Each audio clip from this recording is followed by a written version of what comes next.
Hello my strong friends. Today we're gonna test my mile. We're very close to the end of this series. I've said this before, I'm losing a little steam, so I'm hoping that this mile test shows me some good results to training. I hope it gives me a little pep in my step. So we are scheduling the full ACFT with Cody. He's gonna be my test master.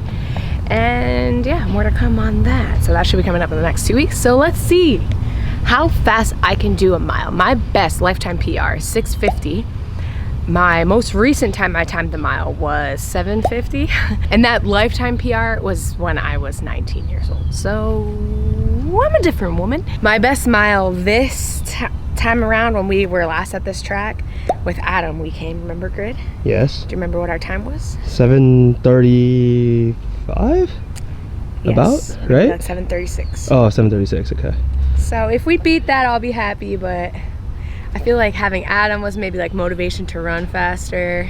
He's not here anymore, but, well, I mean, he's not here visiting. He's still with us. Anyway, okay, we did our warm-up lap. Let's just fucking do it. I'm ready to go. Disclaimer though, this track is This ass. track sucks. This Look at this. boo-boo. Look at this. You'll see when we're out there. You'll see when we're out there. I'm about to roll an ankle on this track. Knock on wood, man. I hope I don't. But yeah, this track sucks.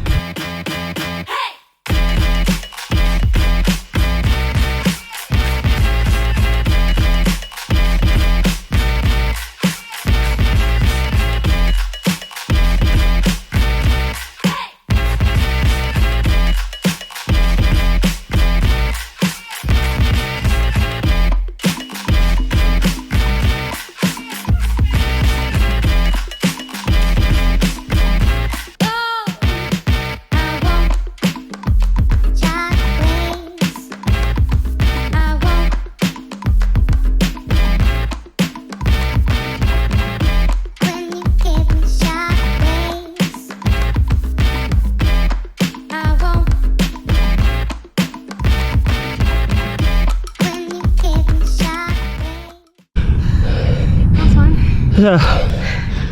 7:09. Woo! Guys, she's fast as fuck, boy.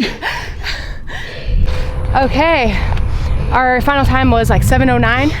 Overall, that felt pretty good. So today is Thursday. I prefer to do these track workouts on Monday on fresher legs, but this week was a little crazy. We had Alex visiting. Yeah, just had to move things around. Not ideal conditions, but who cares? And this track, oh man, it's worse. Look at this, look at this. Ah! It's cool because it's the same exact track as when we tested with Adam, the 1 mile, and that time was 7:36, like we said. So yeah, that feels good. I was talking to Grid about our next plans, and since doing this, I've learned a lot more about conditioning, training for running. For those of you who are runners, this might sound obvious, and honestly, for those of you who are lifters, this is probably obvious. You get better at running by sub-maximal training, just like lifting. Who would have thought? So, I mean, we had some idea of that early on in this series, but after this one, I think Grid and I might spend a good 6 months or so doing low heart rate training and actually applying the Maffetone method. So the Maffetone method is a low heart rate training philosophy, and the idea is that you spend about 6 months of training to increase your aerobic capacity, and you're training in basically like zone 2, so 60 to 70% of max heart rate. The Maffetone method itself is 180 minus your age. If you're coming back for an injury or you've never run before, then there might be some caveats there, so look into it. But there is a Maffetone training program where basically you don't incorporate any sprints, any fast intervals, not even any tempo runs. You just spend like your off season doing low heart rate training, and then you have a MAF test that you do every 4 weeks. You stop doing this whenever you've stalled in making progress. So it'll be kind of cool to see how our progress goes. I'm not exactly clear on what the MAF test entails, but I think that would be a fun experiment, because also it's the low heart rate zone training is like, it's easy. And I'm not just saying it's easy because I've been running. I'm telling you, like, this is my pace.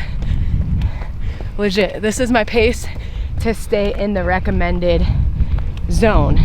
My times are like 11:30 to 12-minute miles. So I've always been like, oh, I mean, even at the start of this training, I was like, okay, every time I get on the track, I'm just gonna wanna be faster and faster and faster. And just like every time you go in the gym, you can't keep PRing your squat. You have to train for a longer period of time at sub-maximal weights in order to move forward. I'm sure you're like, yeah, dum-dum, but... Would this be considered like a progressive overload? Not exactly. Well, yes, because the idea, I think, is that with the math method, when you take the test, you're basically seeing if you can keep your heart rate at the same beats per minute, but you're faster. So right now, you know, my pace is like kind of like really sluggish to keep my beats per minute at like 146. But the idea is hopefully I'm able to train my aerobic capacity so that I'll progress to being at a faster pace with that same low heart rate. So it's progressively overloading your aerobic capacity. Yeah. Anyway, overall, I'm pleased with that performance, like I mentioned. The closer and closer I get to a goal, and this has happened before in like powerlifting competition, the closer and closer I get to the meet, I start to lose steam. I start to lose, like the allure of the event loses its allure. You know, like I get less excited. Maybe I start getting a little nervous, but I think, and this is just me keeping it real, I think it's a little bit of a coping mechanism to prepare myself for some disappointment. As we've gone throughout this journey, I set my sights really high, and I'll be honest, it has been, this training for this is really fucking hard, and it just takes a lot of time. And the sacrifices in programming I wasn't quite ready to make. For example, like always training the sleds, always you know, like making my training 100% ACFT focused. Like I didn't exactly do that, and I think that's fine because like I'm not actually going into the army. But see, that's an example of me just sort of like coping. Yeah, giving myself permission to have the excuse. And in a way, it can be a good thing because I'm not doing this from the point of view of someone who's legit in the army. I'm doing this from my own perspective.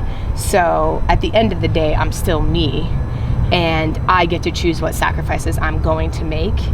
And yeah, I've done that. So I don't know, like I don't want this segment to like take away from the progress that I've made, because the first time we tested the mile, do we remember what I got?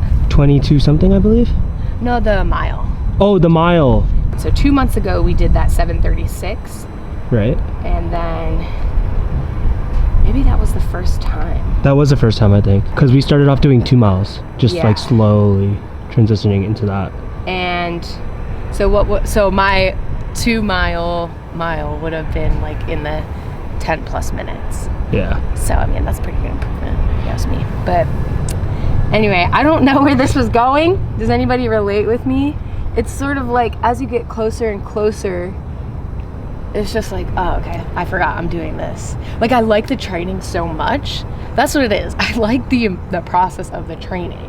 And so the event, when some anxiety and like pressure is introduced, and I can see the pressure right in front of me, I'm like, oh, like to me, the competition is not exactly the fun part.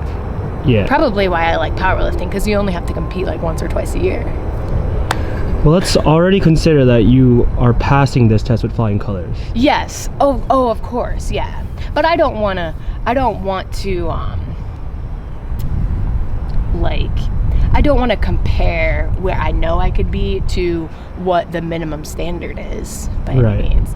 And of course I'm gonna improve. It's just this phenomenon. What did Zendaya say? Zendaya said, expect disappointment and you'll never be disappointed. I mean, it's kind of depressing though, isn't it? It's very depressing. Do I expect disappointment? it's not exactly that, I mean, sort of, yeah. I am realistic. Like, I set realistic expectations of myself, and I always want to set expectations that I'm confident I can meet. So I don't ever want to like go, although I did that this time, so I guess that doesn't really make sense. Anywho, that's me and my life story. Greg, do you have any motivational words to leave the people with?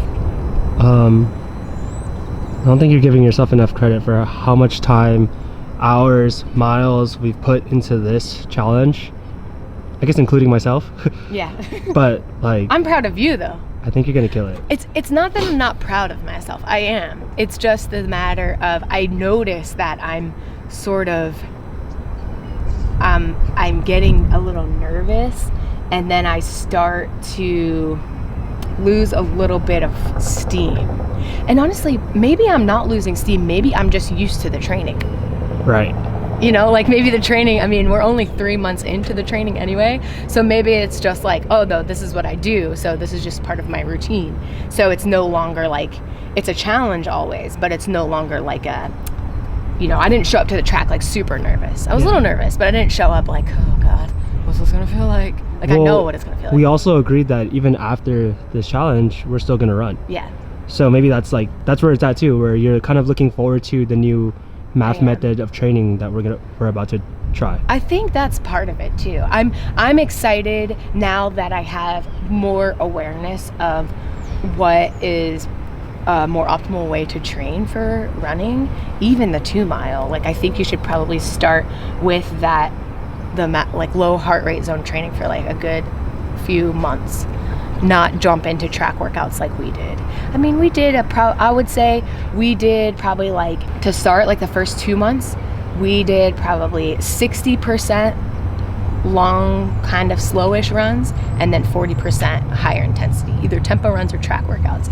And that, it should have been more of like an 80-20 thing. Right. But I mean, that we weren't too far off.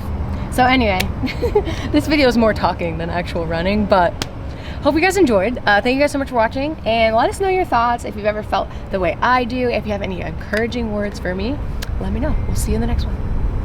Bye.